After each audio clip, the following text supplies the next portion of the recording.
Good evening and welcome to the Channel's studios here in London with your international news around the world in 5. Russia has ordered its military to pull out of Kherson, the only regional capital it had captured since the invasion began. A military video shows Ukrainian soldiers near a highway 30 kilometers from Kherson. Russian forces withdrawing from the area after a 6-month-long occupation, leaving a trail of destruction and desolation behind.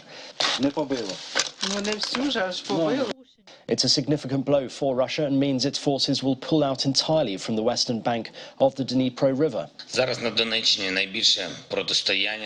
Ukraine's President Volodymyr Zelensky says his country is moving carefully in response to the announcement. US President Joe Biden said the decision to withdraw from Kherson shows Russia's war is not going to plan.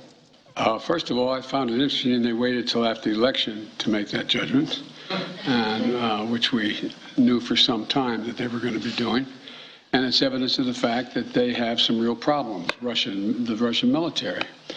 Hurricane Nicole has hit Florida with 70-mile-an-hour winds, but has been downgraded to a tropical storm after it slowed on making landfall.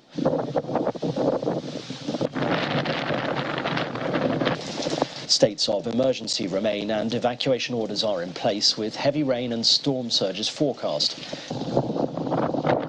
Nicole has already lashed Grand Bahama Island as a huge Category 1 hurricane, with the scale of the devastation not immediately clear. Storms of this size so late in the year are extremely rare. Since record-keeping began in 1853, Florida has had only 2 hurricanes strike in November in 1935 and 1985. Nicole is the first hurricane to make landfall in the US this late in the season in 40 years.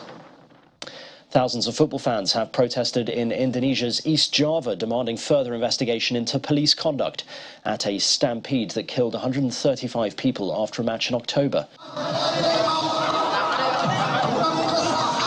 Protesters, some carrying coffins and signs that read, "All this because of tear gas," as they marched on the main thoroughfare of the city of Malang.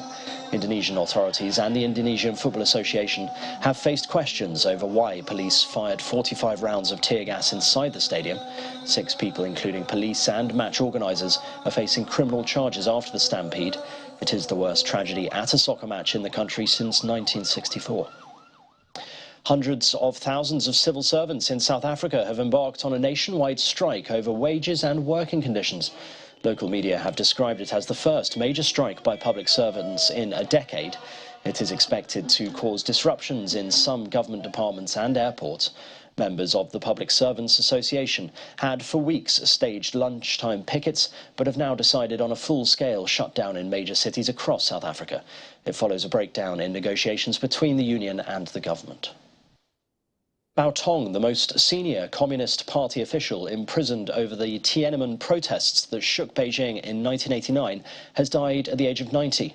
He championed political reform in the 1980s during pro-democracy protests, but after crushing the movement, the Communist Party expelled Bao and jailed him for 7 years.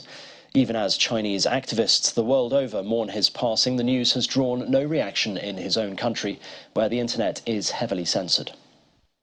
And finally, a group of Britons have been putting their weird and wonderful talents on show on the 19th annual Guinness World Records Day in the hope of making it into the book.